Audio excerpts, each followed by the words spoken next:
Good morning, children. I am your SST teacher, Mrs. Ambika. Let us start the second term. In the second term, social science, we have history 3 units, geography 1 unit, civics 2 units, and economics 1 unit. Yes, this term you have economics too. Well, today let us study history unit 1, Vedic culture in North India and megalithic culture in South India. First of all, we see the learning objectives, children.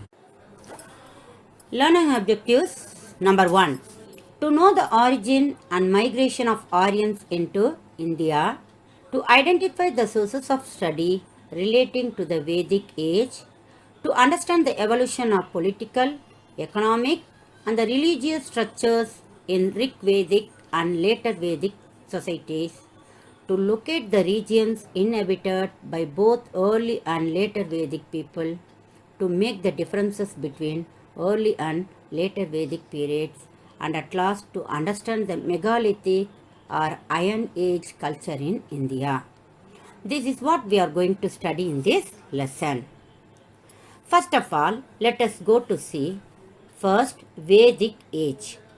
Children, in the first term, you would have studied about Indus civilization, how it has spread in India, everything we studied. Now let us go to continue. After the decline of Indus civilization, what has come in India? Is it clear? So when this Indus civilization declined, a new era, it is what called Vedic age. It started in India with the arrival of Aryans. What is Vedic age, children? It is a period in history in India between 1500 BC to 600 BC. Why it has got the name Vedic age? Because the name has come from the 4 Vedas. What are the 4 Vedas?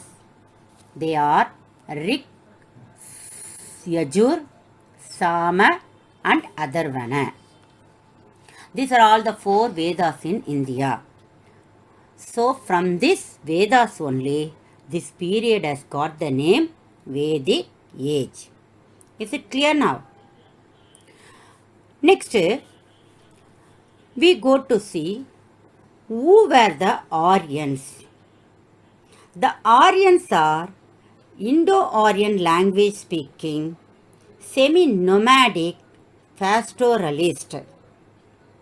Semi-nomadic pastoralist, it means what? Pastoralist means they are cattle rearers. Okay. Their main job is to look after the cattle. And they were leading a life of nomadic. Nomadic means we studied already.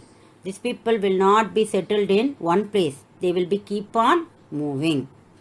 So these Indo-Aryan peoples, they were nomadic pastoralist. Is it clear? From where they came to India? They came from Central Asia in several waves of migration through Khyber Pass of Hindu Kush mountains. In the Hindu Kush mountain, the Khyber Pass is there, through which only these people came from Central Asia to India. Is it clear? We already studied that cattle rearing only their main occupation. With that, they did also slash and burn agriculture. What is slash and burn agriculture? It is nothing but it is a farming method. It involves clearing the land by cutting and burning all the trees and plants on it. Then they do the cultivation in that land for a short time. Once they finish the cultivation in that land, they leave that land, then again they go to new place and again they will start that same way of burning the trees, then again they will do cultivation in that land. This is what called slash and burn agriculture. Is it clear? From this map you can understand the early Vedic period and later Vedic period. The Vedic period is classified into two types, early and later. What is early Vedic period? It is from 1500 to 1000 BC. Later Vedic period is from 1000 BC to 600 BC. At first, when you see this map, you can understand at first these Aryans came from Central Asia. That greenish place, no, that shows you there only they came. Later on they moved inside India and they occupied the Ganges river area. Okay. Now let us see the time spread and sources through which we can study about these people. Geographical range, North India. They spreaded in North India only, these Aryans. Next, the period is Iron Age. Why do we call this period is Iron Age? Because people know the use of iron metal. So that the period is called Iron Age. The time duration, 1500 BC to 600 BC. We have sources to study about these people. What are the sources? We have Vedic literatures are there to study about these people. The civilization, nature of civilization was rural. Is it clear? Next we go to see the Aryans and their home in India. The Aryans of Rig Vedic period, first the Vedas, the first Veda was Rig Veda. During that period, these Aryans were semi-nomadic. Nomadic I already explained. These people will not be settled in one place. They will be keep on moving. They were basically pastoral people with cattle as their main source of wealth. We already studied. Cattle rearing only the main work for them. Okay. Cattle only their main property. Okay. In the Rig Vedic times, the Aryans' homeland was the Punjab only. You can see in that map, the dark greenish place, the Punjab. That is what the first when they entered India, the homeland of them was Punjab only. At that time, it was called Sabda Sindhu. It was not called Punjab. It was called Sabda Sindhu. Why no? It was the land of 7 rivers. Sabda means 7. Is it clear? Around 1000 BC, Aryans in India moved eastward and they settled in Indo-Gangetic plain. In the map you can find out that light greenish portion, no? There only they settled at last. They moved eastward and they settled in the Indo-Gangetic plain. Is it clear? Thereafter, these people started using iron axes and plows became widespread. Okay. Now let us go to see the sources through which we can study about these Aryans. We already seen what are the sources? Vedic literature. This Vedic literature can be classified into 2 categories. What are they? One is called Shrutis, the other one is called Smritis. Let us see them clearly in this picture. What is Shrutis? The Shrutis comprise 4 Vedas, the Brahmanas, the Aranyakas and the Upanishad. These all together called Shrutis. They are all considered sacred. Sacred means it is connected with God. Eternal. It will not be changed. Okay. And an unquestionable truth. What is given in these Vedas, Brahmanas, Aryankas and Upanishads is truth only. We cannot change them. It is something related with the God. Okay. Shruti means listening only. It is not written pattern. It is unwritten. So we have to keep on listening them only. Shruti means listening ones that were transmitted orally through generations. So how it will be passed to the generation? It will be orally transmitted. We have to keep on listening. Okay, Vedas and all, we cannot write and read. We have to listen. Okay, that is what Shruti is. The next literature, Vedic literature is Smritis. Smriti is a body of text containing teachings on religion such as Idigasa, Puranas, Tantras, and Agamas. These are not eternal. We can change them also. It will be changed also. They are constantly revised. It will be revised. It will not be eternal. Okay. Smriti means definite and written literature. So this is written literature. Puranas and all will be written only. For example, Ramayana, Mahabharata and all, we have written pattern also. Okay. So from this what we can understand, the Vedic literature is two categories. One is Shrutis, the other one is Smritis. Shruti is not a written pattern. It will be transmitted through oral only. The Smritis are written literature. Is it clear, children? Children, when we want to study about the history, we need some archaeological sources. The material remains such as iron implements and pottery from the archaeological sites in Punjab, Uttar Pradesh and Rajasthan and all help us to study about this Vedic culture. Now, let us see the Vedic culture. First of all, polity and society. The Rigvedic polity was kinship based. What is polity? Polity is ruling system. It was kinship. Kinship is nothing but blood related. The family people only, same family people only will be ruling. Okay, it will not be going to other person. First of all, Kula was the basic unit of the polity. Kula is nothing but clan. It was under a head called Kulapati. So many families joined together to form the Grama. Grama is nothing but nowadays village. This Grama was headed by a man called Gramani. So many groups of villages were called Vis. And it was headed by Vishayapati. The Rajan only the head of the Jana. Jana is nothing but the people. And he was addressed as Janasya Gopa. How he was called? Janasya Gopa. It means guardian of the people. Okay. There were several tribal kingdoms during this Rig Vedic period. Bharadas, Mathyas, Puras, so many kingdoms were there on that time. Now let us go to study about the king. The main responsibility of the Rajan. Rajan is nothing but king.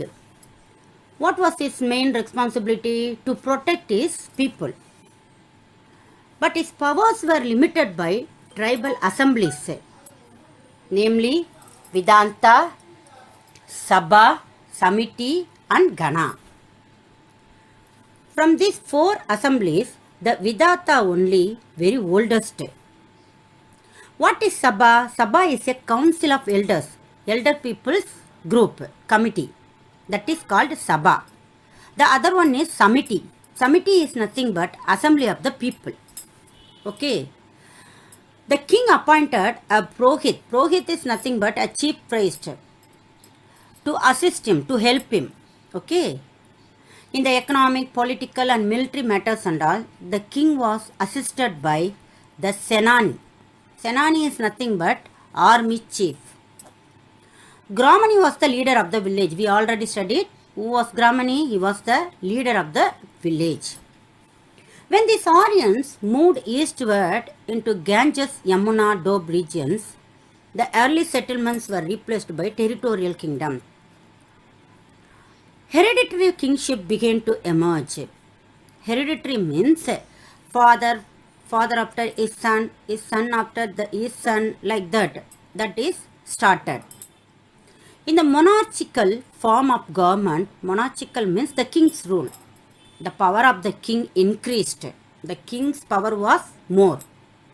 And he performed various rituals, sacrifices to make his position strong.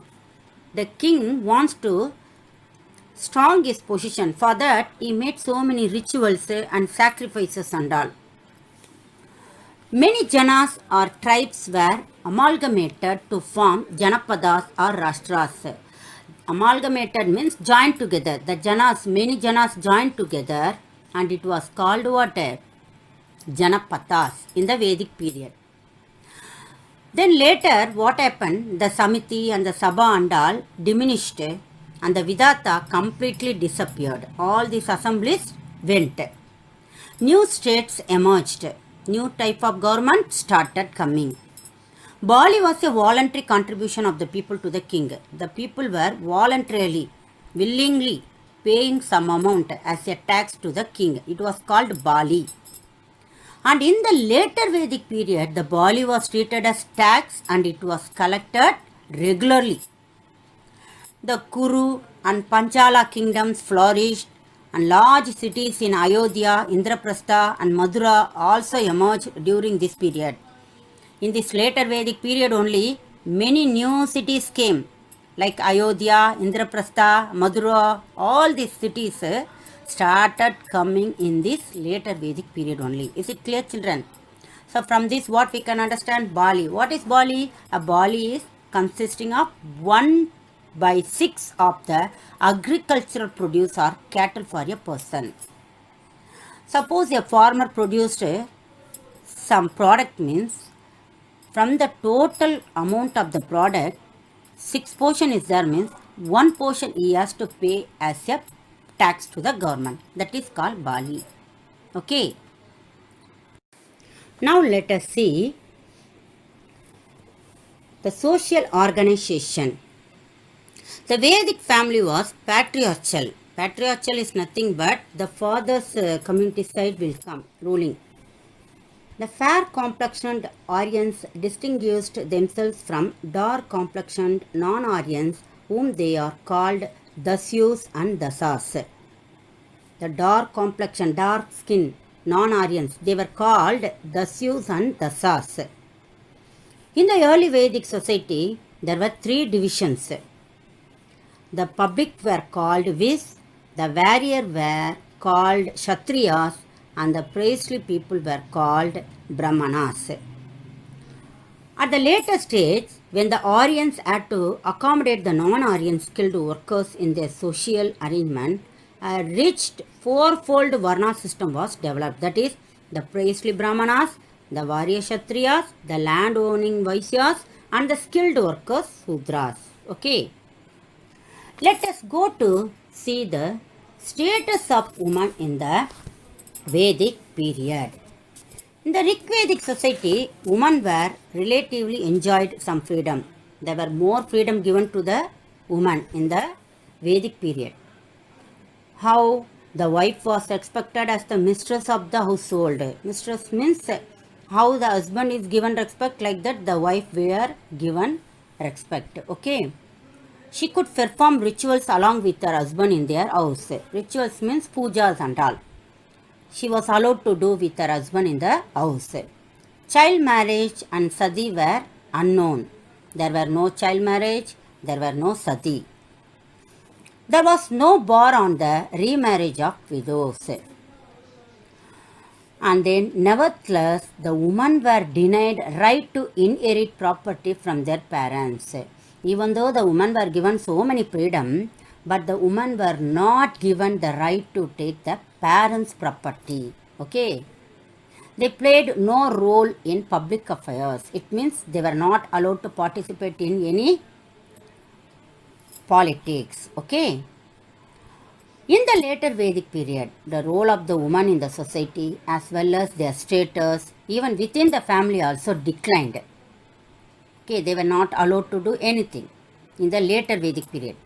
Women could no longer perform rituals in the family. They were not allowed to do any ritual things in their family. The rules of marriage become much more complex and rigid. The marriage rules become very tight. Polygamy became common. What is polygamy? The men were allowed to marry many women. Widow remarriage was not encouraged. The widows were not allowed to do remarriage in the later Vedic period. Education was denied to women. Women were not allowed to study.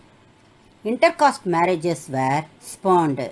The intercaste marriage also not encouraged in the later Vedic period. Is it clear? Let us see the economic life of the Vedic period. Economy in the Vedic period was sustained by a combination of pastoralism and agriculture. We already studied, basically they were the rearer of cattle and later they learned agriculture. The occupation of Rigvedic Aryans was cattle rearing. There were carpenters also there, chariot makers, potters, smiths, weavers, and leather workers also there. Along with this, agriculture and cattle rearing. Okay. Archery colored pottery, in short, we can say OCP. It was attributed to this period. In this period only, that art of making archery colored pottery came. Asses, cows, goats, sheep, oxen, and dogs were domesticated in this Vedic period, people. When Aryans permanently settled in Sindh and the Punjab regions, they began to practice agriculture. They started doing agriculture. The staple crop was Yava. The main crop was called what? Yava. Yava is nothing but barley. There is no mention of wheat or cotton in the Rig Veda. Okay, there is no evidences there that they cultivated wheat or cotton. Though both were cultivated by the Indus people, but Indus people were cultivated wheat and cotton also. Okay, 2 crops a year were raised. 2 times they did cultivation. Okay, in the later Vedic period, the Aryans tamed elephants apart from cow, goat, sheep, and ass. In addition to craftsmen of early Vedic period, there were also jewelers, dyers, and smelters. Smelters are nothing but melting metals. Pottery of this period was painted grey ware culture. In the early Vedic period, the pottery was called colored pottery. OCP we studied. In the later Vedic period, the pottery was developed. They did painted grey ware culture. Painted grey color pottery came. Use of iron fluff and axe helped to put more areas of land under cultivation. The people started using iron fluff and axe to make many developments in the cultivation. Crops of wheat, rice, and barley were cultivated in the later Vedic period.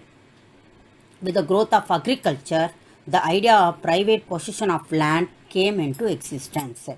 New crafts and art developed, leading to surplus production of commodities for sale. When the surplus production comes, there the trading started. Trade became extensive. Barter system. We already studied what is barter system. Barter system was prevalent. Exchange of goods. They started doing barter system. They used Nishka, Satmana. Satmana is nothing but gold coins. And Krishnala, silver coins. All these for business transactions. Okay. So, do you know which are the metals known to these Rigvedic people? They know gold, iron, copper, or bronze. Okay. Gold was called Hiranya, iron was called Shyama, copper or bronze was called Ayas. Okay children, I stop the class with this. Tomorrow we can see the other part of the lesson. Children, go through the lesson and come, then only you can understand the lesson. Okay. Bye children.